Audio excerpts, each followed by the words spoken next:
മഴ തോരും മുമ്പേടെ നാളത്തെ എപ്പിസോഡിൻ്റെ പ്രൊമോ റിവ്യൂയിലേക്ക് എല്ലാവർക്കും സ്വാഗതം.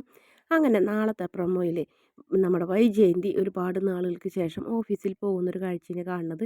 സാരിയിലൊക്കെ നല്ല സുന്ദരിയായിട്ട് വന്ന് ബാലചന്ദ്രൻ്റെ അടുത്ത് വന്ന് കഴിഞ്ഞിട്ട് പറയുന്നു, അനുവാദം എന്നല്ല ചോദിക്കുന്നത്, ഞാൻ ഓഫീസിൽ പോകണമെന്ന് പറയും. ബാലചന്ദ്രൻ ഒന്നും മിണ്ടത്തില്ല.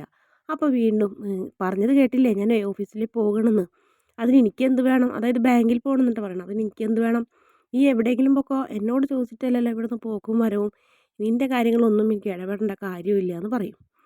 അതോടുകൂടി വൈജയന്തി എന്തൊക്കെയോ ദേഷ്യപ്പെട്ട് പറഞ്ഞു കഴിഞ്ഞിട്ട് വൈജയന്തി പോവും. അതിന് ശേഷം ബാലചന്ദ്രൻ കാറിൽ പോണ്. അപ്പോൾ കൃഷ്ണമോൾ വന്നിട്ട് പറയും, അച്ഛൻ ഓക്കെ അല്ലേ എന്ന് ചോദിക്കും.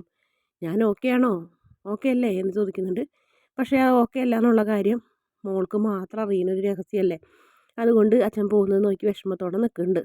അതിനുശേഷം പിന്നെ കാണിക്കുന്നത് നമ്മുടെ അലീനനെയും കൊണ്ട് പുറത്തൊക്കെ ഇങ്ങനെ ചുറ്റി അലീനയുടെ തോളിൽ കൈ വെച്ച് വല്യപ്പച്ചൻ ഇങ്ങനെ നടക്കണം.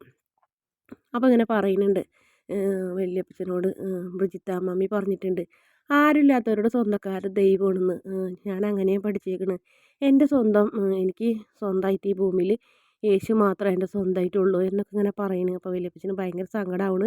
ഒരുപാട് ദുരിതങ്ങളും പട്ടിണിയും പരിപാട്ടും ഒക്കെ അനുഭവിച്ചിട്ടുള്ളൊരു പെൺകുട്ടിയാണിതെന്ന് മനസ്സിലാവുന്നു. അതിനുശേഷം സമാധാനിപ്പിച്ച് തോളിൽ കൈ എന്നോട് ചേർത്ത് നിർത്തിക്കൊണ്ട് കൊണ്ടുവരുന്നു. അപ്പോൾ ആൻ്റപ്പനും ഔസോപ്പിനൊക്കെ ഭയങ്കര അത്ഭുതം. അപ്പോൾ അവർ പറയുന്നത്, എന്തോ മാന്ത്രിക ശക്തി ഈ പെണ്ണിൻ്റെ കയ്യിലുണ്ട്, അല്ലെങ്കിൽ ഈ അതായത് ഈ വല്യപ്പച്ചനെ ഇട്ടിച്ചേരനാണ് പറയുന്നത്, അയാളെ ഇങ്ങനെ കയ്യിലെടുക്കാൻ പറ്റുമോ എന്നൊക്കെ ആ ജോലിക്കാർ അത്ഭുതത്തോടെ അങ്ങോട്ടും ഇങ്ങോട്ടും നോക്കി നിൽക്കുന്നുണ്ട്.